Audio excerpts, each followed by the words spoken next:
బంజారా సేవా సమితి నుంచి లంబాడి ఐక్యవేదిక వరకు చేంజ్ అయిపోయింది మీ యొక్క పోరాటం. ఎందుకు అటు నుంచి ఇటువైపు ఎందుకు అది ఏమన్నా మార్పులు ఏమన్నా? నేను 2009 నుంచి నా సమాజంలో తండాను వదిలేసి నేను బయటికి రావడం జరిగింది. నా 10వ తరగతి వరకు ఒక తండాకు మారుమూల ప్రాంతంలో చదువుకోవడం జరిగింది. అక్కడి నుంచి నేను వరంగల్లో వచ్చేసి నా ఇంటర్మీడియట్ విద్యను అభ్యసించడము. అప్పటి నుంచి సమాజంలో తండాకు, బయట సమాజాలకు, గిరిజన వాడలకు, బయట పట్టణాలకు ఉన్న తేడా ఏంటనేది నాకు అప్పుడు తెలిసింది. తండాల్లో తిరగడానికి సైకిళ్ళు కూడా ఉండవు, కానీ పట్టణాల్లో లక్షల రూపాయల కార్లు, బంగళాలు అవన్నీ చూస్తూ ఉంటే అసలు మేం బతుకుతున్న జీవనము బయట బతుకుతున్న జీవనానికి ఎంత తేడా ఉంది. మాకు డాక్టర్లు చూడాలంటే కనబడరు. బయట హాస్పిటళ్ళు, కార్పొరేట్ హాస్పిటళ్ళు, డబ్బున్నవాడికే వైద్యం అందుతుంది, డబ్బున్నవాడికే అధికారం అందుతుంది, డబ్బున్నవాడికే లగ్జరియస్ సదుపాయాలు అందుతున్నాయి. కానీ ఈరోజు ఓట్లు వేసేసి అమాయకులుగా లైన్లో నిల్చొని ఈరోజు నేను గర్వంగా చెప్తున్నాను, ఈరోజు ఎండను కూడా పట్టించుకోకుండా వర్షాలు పడుతున్న ఓటు అనే ఎలక్షన్ రోజు మాత్రం లైన్లో నిల్చొని గంటల తరబడి వరుసలో నిల్చొని మరి ఓటు వేసేది కేవలం బడుగు బలహీన వర్గాలు మాత్రమే అనేది కూడా నేను గర్వంగా చెప్తున్నాను. అంటే ఈరోజు పోలింగ్ అవుతున్న ఓటింగ్లో కూడా మా శాతం గణనీయంగా ఉంది. రాబోయే రోజుల్లో మీరు చెప్పినట్టుగా ఏదైతే ఇక్కడ కుట్ర స్టార్ట్ అయిందో, మమ్మల్ని యావత్ దేశంలో ఏదైతే ఇక్కడ లంబాడీలుగా గుర్తించబడ్డామో, ఆ రోజు నిజాం వ్యతిరేకులుగా మేమున్నామో, ఏదైతే లంబాడీ అనే పదం ఎందుకు మాకు వచ్చింది ఈ నిజాం ప్రాంతంలో అంటే, ఆ రోజు మా వాళ్ళు 6 అడుగులుగా ఉండేవాళ్ళు. ఆ బ్రిటిష్ వాళ్ళకి, నిజాం వాళ్ళకి వ్యతిరేకంగా ధర్మ రక్షణ కోసము, ప్రాంత రక్షణ కోసం పోరాటం చేసేవారు. కాబట్టి మమ్మల్ని క్రిమినల్ ట్రైబ్స్గా గుర్తించడం జరిగింది. అంటే వీరు ఎవరి మాట వినట్లేదు, వీరు వారి దేశ రక్షణ కోసము, వారి వ్యవస్థ రక్షణ కోసం పనిచేస్తున్నారు. కాబట్టి మిగతా ట్రైబ్స్ లాగా వారి పనులు వారు చేసుకోకుండా వీరు హక్కుల సాధన కోసం చేస్తున్నారు. కాబట్టి బ్రిటిష్ కాలంలోనే మమ్మల్ని క్రిమినల్ ట్రైబ్స్గా గుర్తించడం జరిగింది. అంటే మేము అప్పటి నుంచే ట్రైబల్గా ఉన్నాము. ఈరోజు వ్యవస్థ చూసినట్టయితే దేశం మొత్తంలో 13 కోట్లకు పైచిలకు ఈ లంబాడీ సామాజిక వర్గం ఉంది. కానీ 13 కోట్లకున్న ఈ జనాభా ఇక్కడ తెలంగాణ రాష్ట్రంలో లంబాడీలుగా పిలువబడుతున్నట్టుగా పక్క రాష్ట్రంలో ఇదే రక్తం కలిగిన మనుషులు సుగాలీలుగా పిలువబడుతున్నట్టుగా, ఒరిస్సాలో లమానీలుగా, తర్వాత మిగతా గోవాలో లమానీలుగా, పక్క రాష్ట్రంలో లమాన్గా, బంజారాలుగా, వంజారాలుగా, లభాన్లుగా, ఈ విధంగా గోర్మాట్లుగా ఈ విధంగా 94 పేర్లతో పిలువబడుతున్నాడు. ఈ 94 పేర్లు పిలువబడుతున్న ఈ 13 కోట్లకు పైచిలకు ఉన్న లంబాడీలు, బంజారాలు, గోర్బంజారాలు అందరూ ఒకటే. కాబట్టి మేము బంజారాలుగా అప్పటి నుంచి బంజారా సేవా సంఘ అనే పేరుతో ఉద్యమాన్ని స్టార్ట్ చేశాను. మీరు అన్నట్టుగా ఈరోజు ఆ 2011 నుంచి ఉన్న బంజారా సేవా సంఘ ఉద్యమాన్ని లంబాడీల ఐక్యవేదిక రిజిస్ట్రేషన్ 2017లో చేయడానికి కారణం ఏంటంటే, ఈ తెలంగాణ రాష్ట్రంలో మాకు 1976 ప్రకారము గుర్తింపు, ఇక్కడ మాకు ఏదైతే పిలుపుగా అంటే ఒక నిక్నేమ్గా మిగతా సమాజం మమ్మల్ని పొడువుగా ఉన్నారు అంటే బ్రిటిష్ వాళ్ళు లాంగ్గా కనబడేసరికి వాళ్ళు చూసి who is this long bodies అని పిలవడం జరిగింది. తర్వాత నిజాం వాళ్ళు మా వాళ్ళు చూస్తే ఎర్రగా 6 అడుగులు ఉండడము, చూడ్డానికి అట్లా ఉండడం వల్ల లాల్ దర్వాజాల కొన్ని హిస్టరీలు కూడా ఉంది. ఆ విధంగా కోన్ హే లాల్ బాడీస్ అనే దగ్గర నుంచి లాల్ బాడీస్, లాంగ్ బాడీస్ కలిపి అదే పదాలు వాడుకలో పడి ఈరోజు లంబాడీలుగా ఈరోజు మాకు ఒక మంచి గుర్తింపు పదం ఇక్కడ వచ్చింది. ఏదైతే 1976లో గుర్తింపు ఇక్కడ వచ్చిందో లంబాడీలు అనే పదం, అదే బేస్తో ఆర్థికంగా వెనుకబడి ఉన్నారు. ఇదే రక్తానికి సంబంధించిన వారు పక్క రాష్ట్రంలో ఎస్టీలుగా ఉన్నారు. 2056లోనే 1956లోనే 1956లోనే ఆంధ్రప్రదేశ్లో వారిని ఎస్టీలుగా గుర్తించడం జరిగింది. మరి ఇదే ఆంధ్రప్రదేశ్లో ఉన్న తెలంగాణ నిజాం ప్రాంతంలో ఉన్న లంబాడీలు మరి ఒకటే సామాజిక వర్గం, ఒకటే కట్టు, ఒకటే బొట్టు, ఒకటే ఆచారం, ఒకటే డ్రెస్సు, ఒకటే మాట, ఒకటే తినడం. అంటే వీరికి వరకు ఏం తేడా ఉంది? కేవలం పిలుపులో మనము పెట్టుకున్న పేరులో, గుర్తించిన పేరులో మాత్రమే తేడా ఉంది. అంటే 1956లో అక్కడి నుంచి లంబాడీలకు రిజర్వేషన్ అందుతూ ఉంటే 1976లో తెలంగాణ రాష్ట్రంలో మాకు గుర్తింపు రావడం జరిగింది. దానికి రమణిభాయి ఈరోజు మీరు చూసే ఉన్నారు. నేను 48 గంటల నిరాహార తీసుకున్నప్పుడు కూడా నాతో పాటుగా కూర్చున్న వ్యక్తి, ఆ రోజు మా రిజర్వేషన్లకు ఇందిరాగాంధీ సహకారంతో లంబాడీలను తెలంగాణ రాష్ట్రంలో ఏ విధంగా చేర్చారో అటువంటి వ్యక్తి కూడా ఇప్పటికీ బతికే ఉన్నారు, మాతోనే ఉన్నారు. వారితో కూడా మేము ఈరోజు కలిసి ఉద్యమం చేయడం నాకు చాలా గర్వంగా ఉంది. తనే ధరావత్ రవీంద్రనాయక్ గారు, ఎంపీ, మాజీ మంత్రివర్యులు. ఈరోజు బంజారా సేవా సంఘ్ నుంచి ఇక్కడ ఈ పేరును మేము ఇది చేయాలనడానికి ముఖ్య కారణం, రిజిస్ట్రేషన్ చేయడానికి ముఖ్య కారణం ఏంటంటే, ఏదైతే గోండు సామాజిక వర్గానికి సంబంధించిన ఒక వ్యక్తి ఈరోజు ఎంపీగా ఉన్న సోయం బాబురావు, లంబాడీలు గిరిజనులు కాదు, లంబాడీలు ఇక్కడ దొంగ దారిలో మార్గంలో వచ్చి తెలంగాణలో చొరబడ్డారు, లేకపోతే ఆంధ్రప్రదేశ్లో లంబాడీలు లేనే లేరు అనే తనకి ఈరోజు మాకు ఉన్న గుర్తింపు నుంచి తొలగించాలని తను చేస్తున్న కుట్రలని మేము ఏ విధంగా ఎదుర్కోవాలంటే, ఈరోజు నన్ను డాక్టర్ రాజ్ కుమార్ అని ప్రశ్నించినప్పుడు నేను రాజ్ కుమార్గానే వెళ్ళాలి. తను ఒక లంబాడీ సామాజిక వర్గం ఆపదంతోనే మాకు ఇక్కడ ఏదైతే 1976లో గుర్తింపు వచ్చిందో ఆ పదం నుంచే తను మమ్మల్ని టార్గెట్ చేయడం మొదలుపెట్టాడు. కాబట్టి మేము కూడా దేశం మొత్తంలో ఉన్న బంజారా పేరుతో కాకుండా మాకు ఏ పేరుతో తను మమ్మల్ని టార్గెట్ చేస్తున్నాడో ఆ పేరుతోనే మేము మళ్ళీ ఎదురు సవాలు విసిరాల్సి వస్తుంది. కాబట్టి మా వ్యవస్థని, మా భవిష్యత్తును దృష్టిలో ఉంచుకొని లంబాడీల ఐక్యవేదికను 2017లో మళ్ళీ కొత్తగా రిజిస్ట్రేషన్ చేయడం జరిగింది. అక్కడి నుంచే సరూర్ నగర్లో 8 లక్షల మందిని గుమిగూడిపించి తర్వాత పార్టీలకు ఏ విధంగా, పాలకులకు ఏ విధంగా మా ఐక్యత చూపించాలో ప్రదర్శించడం జరిగింది. అయితే ఎవరైతే ఈ రిజర్వేషన్ ఫలాలు పొందినటువంటి వ్యక్తులు మరి సామాజిక సేవలో మళ్ళీ అదే కేటగిరీ వాళ్ళకు హెల్ప్ చేయట్లేదు అన్నట్టు నానుడిగిన పడుతుంది, దీన్ని ఎలా చూడాలి? మీరన్నది కొంతవరకు నిజమే, కానీ కొంతవరకు ఈరోజు ఈ లంబాడీల ఐక్యవేదిక కావచ్చు, లేకపోతే మీకు కనబడుతున్న డాక్టర్ రాజ్ కుమార్ జాదవ్ అనే వ్యక్తి కావచ్చు, నేను వైద్యుడినైనా కానీ పూర్తి సమయం ఈరోజు గిరిజనుల కోసం కేటాయిస్తున్నాను. గిరిజనుల కోసం కేటాయిస్తున్న సమయం నేను ఒక్కరిని ఈరోజు వేల కోట్ల రూపాయలు నాకు లేవు. మా తాత ముత్తాతలు, మా లంబాడి, మా పూర్వీకులు మాకు ఎటువంటి భరోసా ఇవ్వలేదు. మా కష్టాన్ని, మా ప్రతిఫలాన్ని నమ్ముకొని ఈరోజు ఈ తెలంగాణ గడ్డ మీద బతుకుతున్నాము. నేను చేస్తున్న ప్రతి పోరాటంలో, నేను చేస్తున్న ప్రతి ఉద్యమంలో నా వెంట ఉద్యోగులు ఉన్నారు, మేధావులు ఉన్నారు, పెద్ద పెద్ద చదువులు చదువుకున్న వాళ్ళు. ఇంకొకటి ముఖ్యంగా చెప్పుకుంటే నేను గర్వంగా, చాలా సంతోషదాయకమైన విషయం, నా దేశాన్ని వదిలేసి పక్క దేశాల్లో ఉన్నవారు కూడా ఈరోజు తెలంగాణలో గిరిజనులకు అన్యాయం జరుగుతుందని చెప్పేసి ఎన్ఆర్ఐలు కూడా ఈరోజు వ్యవస్థను బలోపేతం చేయడానికి ఏదైతే బాబాసాహెబ్ అంబేద్కర్ చెప్పారో, మనం ఏ విధంగానైతే రిజర్వేషన్లు వాడుకొని బయటకు వచ్చామో, ఉద్యోగాలు చేస్తున్నామో, ఆర్థికంగా బలపడ్డామో, మన సామాజిక వర్గాల వారికి కూడా ఎంతో కొంత చేయాలి. పే బ్యాక్ టు సొసైటీ అనే కాన్సెప్ట్ని ప్రతి ఒక్కరూ ముందుకు వచ్చినాడే అంబేద్కర్ అనే వ్యక్తికి మనం నిజమైన నివాళులు అర్పించినట్టు అనేది తను పోయిన మాటలను ఈరోజు యావత్ గిరిజనంలో కావచ్చు, మిగతా అన్ని వర్గాలలో రిజర్వేషన్లు వాడుకున్న బీసీలు కావచ్చు, ఎస్సీలు కావచ్చు, ఎస్టీలు కూడా, మిగతా వారందరూ ముందుకు రాకున్నా కానీ కొంత సహకారం అయితే మేధావులు మళ్ళీ పేబ్యాక్ టు సొసైటీ కాన్సెప్ట్లో అందిస్తున్నారు. అదేవిధంగా మిగతా అందరూ కూడా రావాలి. ఈరోజు 10 నుంచి 15% మాత్రమే మిగతా వాళ్ళు సామాజిక వర్గం గురించి ఆలోచిస్తున్నారు, ఎంతో కొంత సహకారం చేస్తున్నారు. మిగతా 85% ఉద్యోగులు రిజర్వేషన్లను వాడుకొని ఎస్సీ, ఎస్టీ, బీసీలు ఎవరైతే ఉన్నారో వాళ్ళు కూడా తమ సామాజిక వర్గాల అభివృద్ధికి, దేశం మొత్తానికి మీరు సేవ చేయకుండా కానీ కేవలం మీ సామాజిక వర్గానికి, మీ ఊరికి సేవలు అందించే విధంగా మాత్రం మీరు చొరవ తీసుకోవాలని చెప్పేసి నేను మీడియా ముఖంగా వినుకుంటున్నాను. అయితే వైద్య విద్యను అభ్యసించారు మీరు. అయితే గట్టిగా చెప్పాలంటే 2 చేతుల సంపాదన అని నానుడు కూడా ఉంది. మరి ఈ వైద్య విద్యను అభ్యసించే వ్యక్తి ఒక ఉద్యమం బాట పట్టారు. వైద్య విద్య చాలామంది కుటుంబాలలో వెనుకబడిన తరగతిలో ఒక గోల్, ఒక ఆశయం, ఒక కళ కూడా. మరి ఇలాంటి కళను వదులుకొని మీరు కేవలం మీ సామాజిక వర్గం కోసం పోరాడుతున్నారు. దీని మీద మీ యొక్క వివరణ.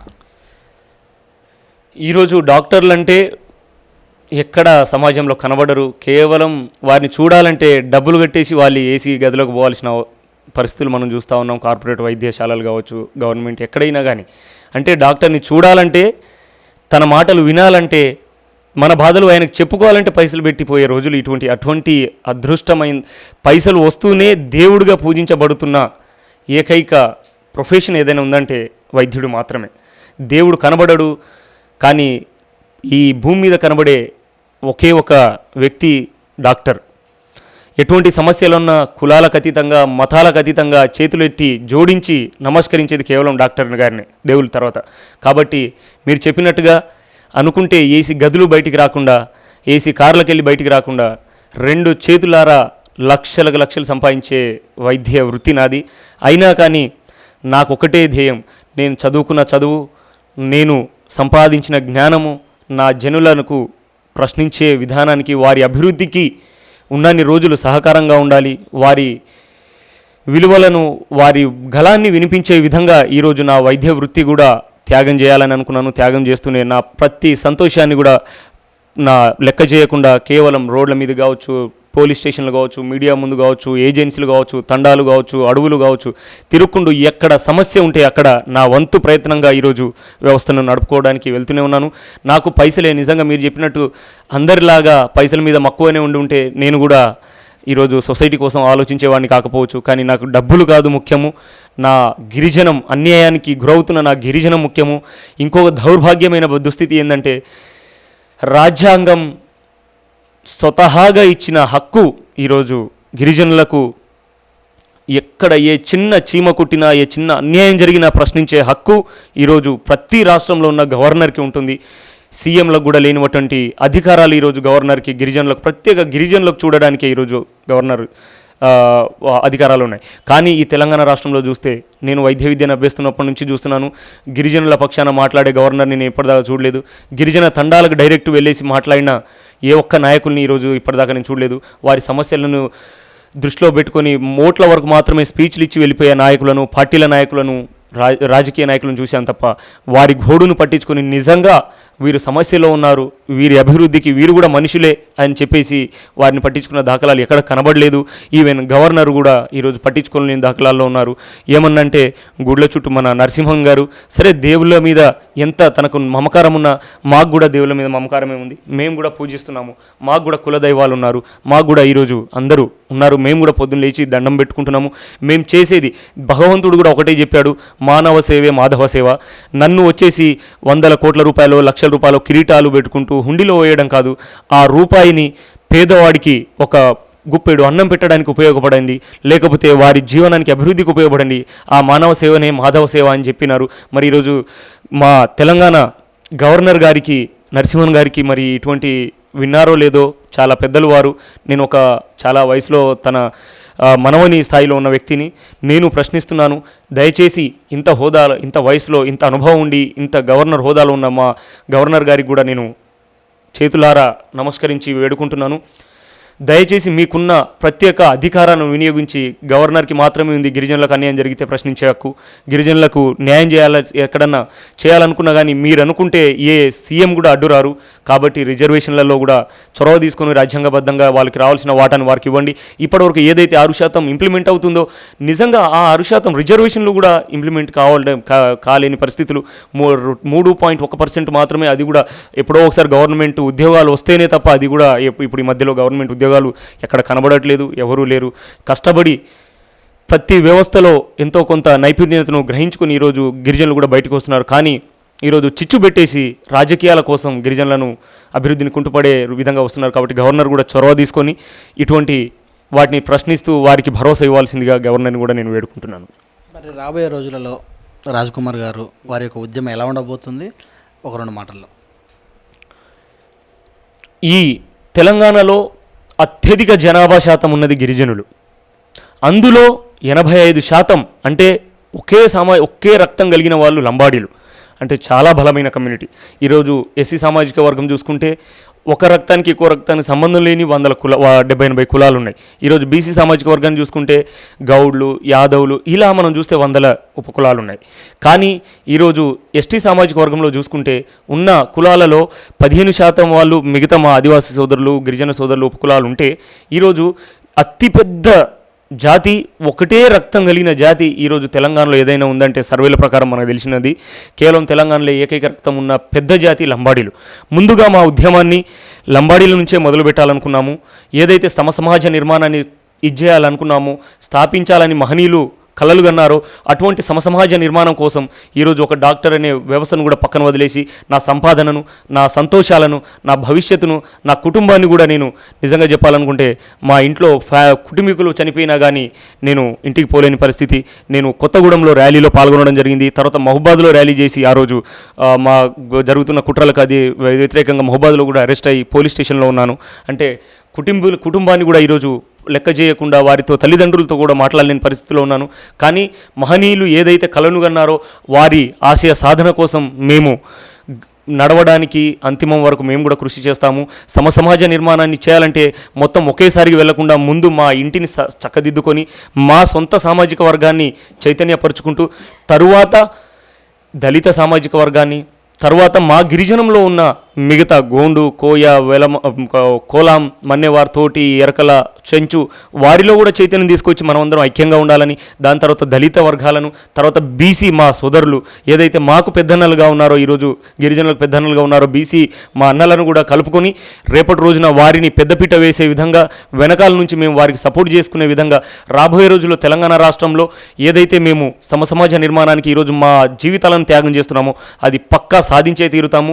ఎవరి మెడల్నైనా ఉంచుతాము, ఎవరినైనా ప్రశ్నిస్తాము, ఎంతటి వారినైనా ప్రశ్నించడానికి మేము వెనకాడబోమని మిగతా బడుగు బలిగిన వర్గాల వాళ్ళని కలుపుకొని రాజ్యాధికార దిశగా రేపటి రోజున కూడా ఇదే వ్యవస్థలో కూడా నా వంతు కృషి చేస్తాను. మిగతా ఎవరైతే నిజంగా ఇలా ఆలోచించేవారు మిగతా సామాజిక వర్గాల్లో ఎవరైతే ఉన్నారో వారితో కలుపుకొని రేపటి రోజున మా వాటాను సాధించుకునే విధంగా, మా రాజ్యాధికార వాటాను సాధించుకునే విధంగా, మా వాళ్ళను మేమే అభివృద్ధి చేసుకునే విధంగా మేము దృష్టి సారించి రాజ్యాధికారం దిశగా కూడా రాబోయే రోజుల్లో మా వాళ్ళను ముందుకు తీసుకెళ్లడానికి, మా వాళ్ళను సరి అయిన గుర్తింపు వచ్చే విధంగా, గుర్తింపు అంటే నాకు ఇంకొకటి గుర్తొచ్చింది, ఈరోజు తెలంగాణ రాష్ట్రంలో 7 మంది లంబాడి సామాజిక వర్గానికి చెందిన ఎమ్మెల్యేలు ఉన్నారు. అంటే రెడ్డి, మిగతా రెడ్డి అండ్ ఇంకో మన బీసీ సామాజిక వర్గాల్లో ఉన్న యాదవులు కూడా 3 ఉన్నారు, గౌడ్లు కూడా 3 ఉన్నారు. కానీ 7 3వ స్థానంలో ఉన్నాం మేము. ఒకటే రక్తానికి సంబంధించిన 7 ఎమ్మెల్యేలు ఉన్నా కానీ 3వ పొజిషన్లో ఈరోజు ఉన్నా కానీ ఈరోజు మంత్రివర్గంలో స్థానం లేదు. ఈరోజు పక్క రాష్ట్రంలో మనం చూస్తున్నట్టయితే వయసులో తెలంగాణ ముఖ్యమంత్రి చంద్రశేఖరరావు గారి కంటే వయసులో చాలా చిన్న, తనకు కొడుకు వంటి వాడు, అనుభవంలో రాజకీయ అనుభవంలో కూడా చాలా తక్కువ అటువంటి జగన్మోహన్ రెడ్డి గారు ఈరోజు ఆంధ్రప్రదేశ్లో ఉన్న 4.1% ఉన్న గిరిజనులను గుర్తించి గిరిజనులకు ఎక్కడ అన్యాయం జరగకూడదు, మా పాలనలో ఎవరికి ఏం జరిగినా కానీ గిరిజనులు అమాయకులు, వారి అభివృద్ధికి మనం కట్టుబడి ఉండాలి అని చెప్పి ఏదైతే వైఎస్ఆర్ గారు గిరిజనులకు పెద్దపీట వేశారో అదేవిధంగా వారి తనయులు ఈరోజు జగన్మోహన్ రెడ్డి గారు కూడా వచ్చేసి గిరిజనులకు డిప్యూటీ సీఎం ఇచ్చిన ఘనత పక్క రాష్ట్రంలో ఉన్న తెలుగు రాష్ట్రంలో కనబడుతుంది. అదే గిరిజనులకు ఈరోజు గిరిజన శాఖ మంత్రి కూడా ఇవ్వడం కూడా పక్క రాష్ట్రంలో ఉండి, అంటే 4% ఉన్న గిరిజనులకు ఈరోజు పక్క రాష్ట్రంలో అంత పెద్ద పీట వేస్తుంటే ఈరోజు తెలంగాణ రాష్ట్రంలో 12% కంటే పైచిలకు ఉన్న గిరిజనులకి అండ్ ఎక్కువ శాతం 12 ఎమ్మెల్యేలు ఉన్నారు గిరిజన సామాజిక వర్గానికి చెందినవారు. మరి వారికి ఇప్పటివరకు ఎటువంటి మంత్రి స్థానంలో హోదా లేదు, ఇప్పటివరకు వారికి ఎటువంటి చైర్మన్ల స్థానంలో హోదా లేదు. ఈరోజు ముఖ్యంగా చూసుకుంటే ఆంధ్రప్రదేశ్లో దళితులపై, ఆడపిల్లలపై అన్యాయాలు, దారుణాలు, అత్యాచారాలు జరుగుతున్నాయని చెప్పేసి ఆంధ్రప్రదేశ్లో హోమ్ మినిస్ట్రీ అనేది లా అండ్ ఆర్డర్కి అత్యున్నత స్థానం కాబట్టి దళితులపై అత్యాచారాలు జరుగుతున్నాయి, దళిత మహిళలపై అత్యాచారాలు జరుగుతున్నాయని దాన్ని కట్టుదిట్టం చేయాలి. అటువంటి జరగకుండా ఉండాలంటే కేవలం ఆ సామాజిక వర్గానికి మాత్రమే హోమ్ మినిస్ట్రీ ఇస్తే అది వారికి న్యాయం చేసినట్టు అవుతుందని జగన్మోహన్ రెడ్డి గారు దళిత మహిళకి ఈరోజు హోమ్ మినిస్టర్ని చేయడం జరిగింది. అదేవిధంగా చూసుకుంటే తెలంగాణ రాష్ట్రంలో ఈరోజు సిద్దిపేటలో చూసుకుంటే మా చెల్లి లావుడియా కల్పనను అత్యాచారం చేసేసి మానభంగం చేసి 10 రోజులైనా కానీ బయటికి రాని పరిస్థితులు. ఈరోజు వరంగల్లో 2 చెల్లెలను అత్యాచారం చేసి చంపేసి ఇప్పుడు గుర్తింపు లేకుండా ఈరోజు ఆదిలాబాద్లో మొన్న మెదక్లో హోటల్ నడుపుకుంటున్న లంబాడి సామాజిక వర్గానికి చెందిన తల్లిని మానభంగం చేసి పారిపోయిన దుండగులు. అంటే ఏ మూలలో ఎక్కడ చూసినా బయటికి రాని తండాలలో జరుగుతున్న అత్యాచారాలు, రేపులు, మానభంగాలు చాలా ఉన్నాయి. అంటే ఈరోజు సామాజిక వర్గానికి ముఖ్యంగా మీడియాకి నేను ఒకటే చెప్పుకుంటున్నాను, దయచేసి మీ జర్నలిజానికి ఒక గుర్తింపు రావాలి అంటే ముందు సామాజిక వర్గంలో అట్టడుగు వర్గాల్లో ఉన్న వారికి కొంచెం గుర్తింపు ఇవ్వండి. వీరు పైసలు ఇవ్వలేరు, వీరు ముందుకొచ్చి వారి సమస్యలను మాకు అన్యాయం జరిగిందని చెప్పుకునే దాఖలాల్లో కూడా లేరు, వారిని అక్కడనే తొక్కేస్తున్నారు మిగతా సామాజిక వర్గాల వారు.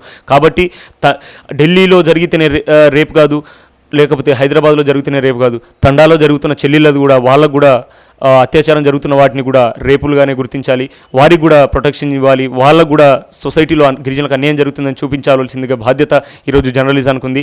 అందరికీ సమసమాజ నిర్మాణం జరగాలంటే ముఖ్య పాత్ర పోషించవలసింది ఈరోజు జరిగినట్టుగా చూపించాల్సిన బాధ్యత మా మీడియా మిత్రులందరి మీద ఉందని చెప్పేసి కూడా ఈరోజు ఒక వైద్యుడిగా మరియు ఒక వ్యవస్థ కోసం పనిచేస్తున్న, గిరిజనుల కోసం పనిచేస్తున్న ఒక వ్యక్తిగా నేను విన్నవించుకుంటున్నాను. అదేవిధంగా అక్కడ దాడులు అలా జరుగుతున్నాయి, ఇక్కడ లంబాడి సామాజిక వర్గం మీద ముఖ్యంగా ఆదిలాబాద్లో చూసుకుంటే ఉపాధ్యాయుల మీద దాడులు జరుగుతున్నాయి. వారిని టీచింగ్ చెప్పడానికి స్కూళ్ళలో, కాలేజీలో రానివ్వట్లేదు. ఈరోజు ఐఏఎస్ కలెక్టర్ చంపలాల్ గారి వాహనం మీద ఈరోజు దాడులు చేశారు ఆదిలాబాద్లో. కలెక్టర్ హోదాలో ఉన్న వారికి కూడా ఈరోజు రక్షణ లేదు. ఈరోజు కాబట్టి వైద్యుల మీద కావచ్చు, టీచర్ల మీద కావచ్చు, ఉద్యోగుల మీద కావచ్చు, ఏది చూసినా కానీ లంబాడీల మీద టార్గెట్ చేస్తున్నారు. కాబట్టి ఏదైతే పక్క రాష్ట్రంలో హోమ్ మినిస్ట్రీ గిరిజనులు ఎక్కువ ప్రాబ్లంలో ఉన్న దళిత వర్గానికి ఇచ్చారో అదేవిధంగా తెలంగాణ రాష్ట్రంలో లంబాడీల మీద చాలా దారుణాలు జరుగుతున్నాయి, దాడుతులు జరుగుతున్నాయి. కాబట్టి తెలంగాణలో కూడా రాబోయే రోజుల్లో హోమ్ మినిస్ట్రీ కూడా లంబాడీలకు ఇవ్వాలని చెప్పేసి కూడా నేను అప్పుడు మాత్రమే ఇటువంటి కుట్రలను వీటిని ఛేదించేసి వారికి న్యాయం జరిగే విధంగా మన అడుగులు వేయబోతుంది తెలంగాణ. నిజంగా బంగారు తెలంగాణ సాధించాలంటే ఇటువంటి అన్ని వర్గాలను సముచిత స్థానం కల్పించేసి వారి అభివృద్ధికి పెద్దపీట వేసిన నాడే బంగారు తెలంగాణ సాధించుకుంటాము. నేనైతే అనుకుంటున్నాను ఇప్పటి వరకు మాత్రం ఏ సామాజిక వర్గానికి కూడా తెలంగాణ రాలేదు. కేవలం కొన్ని కుటుంబాలకి, కొంతమంది రాజకీయ నాయకులకి ఎవరైతే తెలంగాణ వద్దు అని చెప్పేసి ఆ రోజున మేము ఖమ్మంలో కావచ్చు, హైదరాబాద్లో కావచ్చు రోడ్ల మీదకి వచ్చామో మమ్మల్ని కేసుల మీద లేకపోతే స్టేషన్లలో పడేశారో లేకపోతే ఆ ర్యాలీలు అడ్డుకోవడానికి ప్రయత్నం చేశారో అటువంటి తెలంగాణ ద్రోహులు మాత్రమే ఈరోజు మాకు పాలకులుగా ఉన్నారంటే చాలా బాధగా ఉంది. నేను యావత్ సమాజానికి కూడా ఒకటే విన్నవించుకుంటున్నాను, సమసమాజ నిర్మాణం కోసం బంగారు తెలంగాణ రావాలంటే ఆదివాసులు గిరిజనులు చేసుకుంటున్న పోడు భూములను హరితహారం పేరుతో విగ్గుకోవడం కాదు, వారికి పట్టాలు ఇవ్వండి. ఏదైతే తెలంగాణ రాష్ట్రంలో గిరిజనులకి 3 ఎకరాల భూములు ఇచ్చానన్నారో ఇప్పటి వరకు మరి ఎవరికి ఇచ్చారనేది కూడా నేను చేస్తున్నాను. ప్రతి తండాకి తిరిగాను, రాష్ట్రం మొత్తం తిరుగుతూనే ఉన్నాను. ఏ ఒక్క గిరిజనుడికి కూడా ఈరోజు 3 ఎకరాల భూములు రాలేదు, ఒక 2 ఎకరాల పోడు భూములకు పట్టాలు రాలేదు. లేకపోతే వాళ్ళు ఏదైతే వ్యవస్థలో వారికి ఎటువంటి జీవనోపాధి లేకుండా ఈరోజు గుడుంబ సారా ఒక జీవనోపాధిగా వాళ్ళ పిల్లలు చనిపోయే పరిస్థితిలో ఉన్నప్పుడు ఏదో విధంగా వారు ఒక చిన్న వ్యవస్థలో కుటుంబ పరిశ్రమలాగా చేసుకొని సారాయి, విప్పసారాయి అంటే మాకు పూర్వకాలం నుంచి మా పూర్వీకుల నుంచి మేము ఈ రంగు సారాయిని తాగము. రంగు సారాయి అంటే ఈరోజు కెమికల్స్, బీవరేజెస్ వాటిని కలిపి స్టోరేజ్ కెమికల్స్ అవన్నీ కలిపేసి ఈరోజు కొన్ని రోజుల ముందు ప్యాక్ చేసి సీల్ చేసి పంపుతున్న ఆరోగ్యానికి చాలా హానికరమైనటువంటి వైన్స్, బియర్లు, బ్రాండీ ఏదైతే వైన్స్లలో మన బార్లలో చూస్తుంటామో దానికంటే చాలా బ్రహ్మాండమైన మెరుగైన ఆ రోజుల్లో రాజులు తాగిన విప్పసారాయి అంటే అది అప్పట్లో మేము తాగేవాళ్ళము. అది కూడా మా పూర్వీకుల ద్వారా అదే వస్తూ ఉండేది. దాన్ని కూడా కొంతవరకు మేము బయటికి వెళ్ళి 100 రూపాయలు పెట్టేసుకుని ఆ బాటలు తీసుకొని రంగు సారాలను తాగలేం. కాబట్టి ఏదైతే వాళ్ళు పొద్దంతా కష్టపడతారో సాయంత్రం పూట వచ్చేసి కొంచెం ఆ కష్టాన్ని మర్చిపోయే విధంగా బయట 100 రూపాయలు పెట్టి తెచ్చుకోకుండా ఇంట్లో చిన్న సామాగ్రిలాగా చేసుకొని సేవించేసి తిని పడుకునే కష్టజీవులు మా వాళ్ళు. ఆ రోజు ఎన్టీ రామారావు గారు కూడా గుర్తించి సారాయి తండాలలో 5 లీటర్లు వాళ్ళ ఇంట్లో ఉండొచ్చు, వారు వారి కష్టాన్ని ఇప్పుడు ఈరోజు బయటకు వచ్చేసి 1000 రూపాయలు పెట్టేసుకుని రంగు సారాన్ని కొనలేరు. వాళ్ళు సమాజానికి దూరంగా ఉంటారని చెప్పేసి ప్రత్యేక జీవో కూడా ఇవ్వడం జరిగింది, లంబాడీలు సారాలు పెట్టుకోవచ్చని. కానీ ఈరోజు తెలంగాణ రాష్ట్రం రాగానే ఆ జీవోను కూడా తీసేసి కేవలం లంబాడీ తండాల మీదనే దాడులు చేస్తూ ఈరోజు ఎంత దారుణమైన పరిస్థితి అంటే అమాయక లంబాడీల మీద కొంచెం సారా కనబడితే ఈరోజు పీడీ యాక్ట్ కేసులు పెడుతున్నారు. అంటే పీడీ యాక్ట్ కేసులు ఎవరి మీద పెట్టారు? దేశ ద్రోహుల మీద, మన దేశానికి అన్యాయం చేస్తూ ఈరోజు లేకపోతే మన ప్రభుత్వాలని కాలరాసే విధంగా ఎవరైనా కుట్రలు చేసి, అన్యాయాలు చేసి, దాడులు చేసి దేశానికి అన్యాయం జరిగే విధంగా లేకపోతే మిలిటరీ బలగాల మీద ఇచ్చేసి వారి మీద లేకపోతే పక్క దేశాల నుంచి వచ్చే వారి మీద వేయాల్సిన పీడీ యాక్ట్ కేసులను ఈరోజు ఏమి అభం శుభం తెలియని అమాయక లంబాడి గిరిజనుల మీద వేసేసి ఈరోజు ఎక్సైజ్ శాఖలో నేను తెలుసుకున్నాను, ఎక్సైజ్ శాఖలో నమోదైన మొత్తం కేసులలో 92% కేవలం లంబాడి గిరిజనుల మీద ఉంది. అంటే వారి అభివృద్ధిని మనము ముందుకు తీసుకెళ్తున్నామా, వారి మీద మనకు ఫైళ్ళు నిండాలి, మన కేసులు నిండాలని చెప్పేసి అమాయక గిరిజనులను వేధిస్తున్నామా అనేది కూడా ఈరోజు ఎక్సైజ్ శాఖకు పరిగణనలు తీసుకోవాలి. వీరి వెనకాల ఉన్న గవర్నమెంట్ కూడా, కేసీఆర్ కూడా ఈరోజు గుర్తించాలి. మరి వారి జీవనోపాధిగా ఉన్న సారాయిని బంద్ చేపిస్తున్నారు. మేము ఒకటే అడుగుతున్నాము, లంబాడీల ఐక్యవేదిక తరపున ఇప్పుడు నేను మాట్లాడుతున్నాను, వారి సారాయిని బంద్ చేయడానికి నేను కృషి చేస్తాను, నేను నడుము బిగిస్తాను. కానీ వారికి ఏదైతే బీడీ కార్మికులు పెన్షన్ ఇస్తున్నారో, ఏదైతే మా గౌడ అన్నలకి పెన్షన్ ఇస్తున్నారో, ఏదైతే మా యాదవ్ అన్నలకి పెన్షన్ ఇస్తున్నారో, ఏదైతే మా నేతన్నలకి పెన్షన్ ఇస్తున్నారో, అదేవిధంగా మా నేతన్నలకి అన్యాయం జరిగితే లేకపోతే గౌడ అన్నలకు కొంత వారిలో అన్యాయం జరిగినప్పుడు మాత్రమే వారికి పెన్షన్, దాంతో పాటుగా వారికి అన్యాయం మా దానికి ఏదైతే సారా కాచుకొని జీవనోపాధిగా కొన్ని తండాలు ఉన్నాయో వారి కంప్లీట్గా మీరు తీసి పడేస్తున్నారు, దాన్ని మొత్తం బ్యాన్ చేశారు. మరి అలాంటప్పుడు వారికి పెన్షన్ అన్న ఇవ్వండి, లేకపోతే ఆర్థికంగా ఏదైతే మీరు వారి మీద కేసులైన వారికి ఈరోజు గవర్నమెంట్ నుంచి ప్రతిఫలాలు వస్తున్నాయి, చిన్న తరహా పరిశ్రమలు పెట్టుకోవచ్చని పేపర్లకే పరిమితమయ్యాయి. ఏ ఒక్క గిరిజనుడు కూడా ఈరోజు అందలేదు. ఏదో 10-20 మందికి ఇవ్వడము, పేపర్లకు చూపించుకోవడం, మీడియాకి పరిమితం అవుతుంది. కానీ యావత్ గిరిజనులు అందరూ ఈరోజు మీరు నిజంగా వారికి ప్రతిఫలాలు అందినట్టయితే మళ్ళీ వాళ్ళు గుడుంబ ఎందుకు పెడతారు? ఏదంటే కేసులు పడేసి జైళ్ళ పూంటి తిరిగి వాళ్ళు ఏదో కష్టపడి సంపాదించింది కూడా మళ్ళీ పోలీసులకు లాయర్లకు పెట్టే దుస్థితి ఈరోజు నెలకొంది తండాలలో. కావున ప్రభుత్వానికి కూడా నేను మీడియా ముఖంగా ఒకటే ప్రశ్నిస్తున్నాను. వారి అభివృద్ధిని ముందు మీరు పెద్దపీట వేస్తూ వారు పక్కదోవ పట్టించకుండా వారికి జీవనోపాధి కలిగించినట్లయితే వారు రిహాబిలిటేషన్ మీరు ఏదైతే పేపర్లకు మీడియాకు చూపిస్తున్నారో, యావత్ సమాజానికి చూపిస్తున్నారో, ఈరోజు గర్వంగా చెప్తున్నారు సారాన్ని నిర్మూలించాము, తండాలను కాపాడామని. మరి సారాన్ని నిర్మూలిస్తే వారికి కొంచెం తినే కూడు కూడా ఇదైపోయింది. పిల్లలను చదివించుకుందామనే ఫీజు కూడా కట్టలేని పరిస్థితిలో ఆ రోడ్ల పనులకి లేకపోతే ఎక్కడైనా కూలీ పనులకు కూడా పిల్లలను పట్టుకొని వెళ్ళిపోతున్నారు, పిల్లలను అమ్ముకుంటున్నారు. ఈరోజు గిరిజనుల భవిష్యత్తు రాబోయే తరాలకు అస్తవ్యస్తం అయ్యే పరిస్థితులు ఉన్నాయి. కాబట్టి అమాయక గిరిజనులను వేధించకండి. వారిని వేధించినట్టే సీఎం అని చూడము, ఈవెన్ ఈ దేశానికి అత్యున్నత హోదాలో ఉన్న రాష్ట్రపతిని కూడా మేము ప్రశ్నించే రోజులు రాబోతున్నాయి. గవర్నర్ కూడా ఈరోజు చొరవ తీసుకొని ముందుకు రావాలి. లంబడి ఐక్య వేదిక నుంచి 3 సార్లు మేము విన్నవించుకున్నాం, మా బాధలను మీకు తెలుపుకుంటాము, మీకు మాకు దేవులు. ఈరోజు గిరిజనులకు దేశం మొత్తంలో దేవులు ఎవరు అంటే రాష్ట్రపతి, ఆ తర్వాత రాష్ట్రాల్లో ఉన్న అత్యున్నత స్థానంలో ఉన్న గవర్నర్ మాత్రమే. మీరు దేవులని మీ చుట్టూ తిరుగుతుంటే మీరు ఇంకొకరు దేవులు అని చెప్పి గుడులు లేకపోతే మా విగ్రహాలు లేకపోతే అక్కడ లేరండి దేవులు. నిజంగా మిమ్మల్ని ఎవరైతే దేవులని పూజిస్తున్నారో మేము భావిస్తున్నామో మాలాంటి వారి కోసం ఇది చేయండి. ఆ దేవుడు మీకు నిండు ఆరోగ్యాలు ఇస్తారు, మీ జీవితానికి ఒక సార్థకత ఉండిపోతుందని చెప్పేసి ఈరోజు గవర్నర్ కూడా నేను వినియోగించుకోవడం జరుగుతుంది. ఈరోజు గిరిజనులకు పెద్దపీట వేస్తానన్న కేసీఆర్ సార్ కూడా నేను ఒకటే అంటున్నాను, మేము మిమ్మల్ని ప్రశ్నించేవారంత పెద్దవారిమి కాదు, కానీ మాకు అన్యాయం జరిగితే మాత్రం మిమ్మల్ని కూడా లెక్క చేయకుండా ప్రశ్నించే రోజులు కూడా రాబోతున్నాయి. ఇక నుంచి మా ఉద్యమం తీవ్రతరం చేస్తాము. ఎక్కడ మా వాళ్ళు ఉన్నారో, ఎటువంటి మేధావులు ఉన్నారో, చదువుకున్న వారందరినీ కలుపుకొని మిగతా సామాజిక వర్గాల వారిని కలుపుకుంటూ కూడా మేము ముందుకు పోబోతున్నాము. ఎందుకంటే సమాజంలో మంచి మనుషులు చాలామంది ఉన్నారని నాకు నిన్న నిరాహార దీక్షలో కూర్చున్నప్పుడు తెలిసింది. పార్టీలకు అతీతంగా, కులాలకు అతీతంగా, వర్గాలకు అతీతంగా, ప్రజా సంఘాలకు అతీతంగా ఈరోజు సమాజానికి న్యాయం జరగాలి. ఎవరికి అన్యాయం జరిగినా మనము భరోసా ఇవ్వాలి, వారికి ధైర్యం ఇవ్వాలని చెప్పేసి 80 సంఘాలు వచ్చేసి మద్దతు తెలిపాయి. చాలా సంతోషం. మిగతా పార్టీలు ఈరోజు బీజేపీ వారికి కూడా కేంద్ర ప్రభుత్వం మోడీ గారికి నేను ఇదే మీడియా ముఖంగా విన్నవించుకుంటున్నాను. ఏదైతే తెలంగాణ రాష్ట్రంలో అత్యధిక జనాభా శాతం ఉందో ఆ లంబాడీలు దాదాపు 70 నియోజకవర్గాలను శాసించే వాళ్ళు ఉన్నారు. కావున ఇదే బీజేపీ పార్టీతో ఇన్ని రోజులుగా తన స్వార్థ ప్రయోజనాల కోసం లంబాడీలను టార్గెట్ చేసిన ఈ స్వయం బాబురావు గారు ఈరోజు ఎంపీ ఒక అత్యున్నత స్థానంలో ఉన్నారు. తను ప్రమాణం చేసినప్పుడు మరి పార్లమెంట్లో ఏమని ప్రమాణం చేశారో ఏమో నాకు తెలియదు. మరి ఆయన గుర్తుపెట్టుకోవాలి.